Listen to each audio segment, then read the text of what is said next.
उद्या होणाऱ्या गणेश विसर्जन सोहळ्यासाठी मुंबई पोलीस आणि महानगरपालिका यांच्याकडून जोरदार तयारी सुरू आहे। गिरगाव चौपाटीवरील पोलिसांनी आणि महानगरपालिकेकडून करण्यात आलेल्या सुरक्षा तयारीची पाहणी गृहराज्यमंत्री योगेश कदम यांच्याकडून करण्यात आली। सर्व परिस्थितीचा गिरगाव चौपाटीवरून आढावा घेतलाय आमचे प्रतिनिधी उमेश करंजकर यांनी। पाहूया।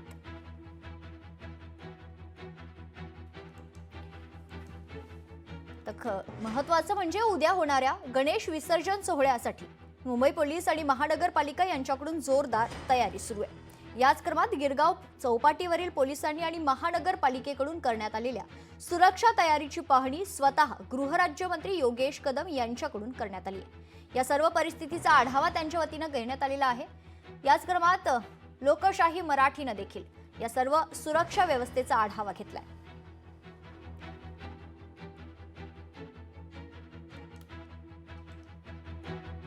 गणेश विसर्जन सोहळ्यासाठी आता मुंबई महानगरपालिका आणि मुंबई पोलीस दोनही विभाग सज्ज झालेत। त्यांच्याकडून जोरदार तयारी सुरू आहे। गिरगाव चौपाटीवरील पोलिसांनी आणि महानगरपालिकेकडून करण्यात आलेल्या सुरक्षा तयारीची पाहणी गृहराज्यमंत्र्यांनी केली।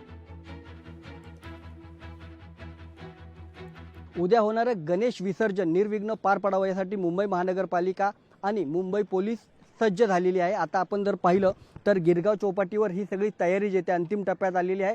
आज सायंकाळपर्यंत ही सर्व तयारी जी आहे ती पूर्ण करावी लागणार आहे। थोड्या वेळापूर्वीच राज्याचे गृहराज्यमंत्री योगेश कदम यांनी देखील या सगळ्या व्यवस्थेचा आणि केलेल्या तयारीची पाहणी जी आहे ती केलेली आहे। एकूणच जर फक्त गिरगाव चौपाटीचाच विचार केला तर गिरगाव चौपाटीत जवळपास 1000हून अधिक पोलीस आणि पोलीस कर्मचारी जे आहेत ते तैनात असणार आहेत।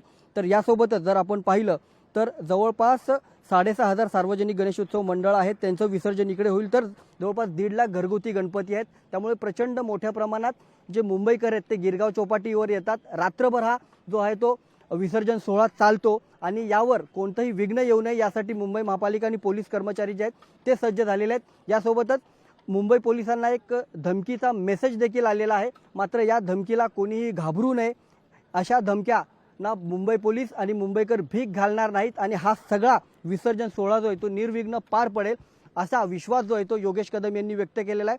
त्यामुळे उद्या होणाऱ्या या विसर्जन सोहळ्यासाठी मुंबई पोलीस असेल, महानगरपालिका असतील आणि त्यांचे कर्मचारी असतील ते सगळेच सज्ज झालेले पाहायला मिळतात। कॅमेरामन राजेश सोबत उमेश करंजकर, लोकशाही मराठी, मुंबई। लोकशाही मराठी ऐका, पहा, जागरूक रहा।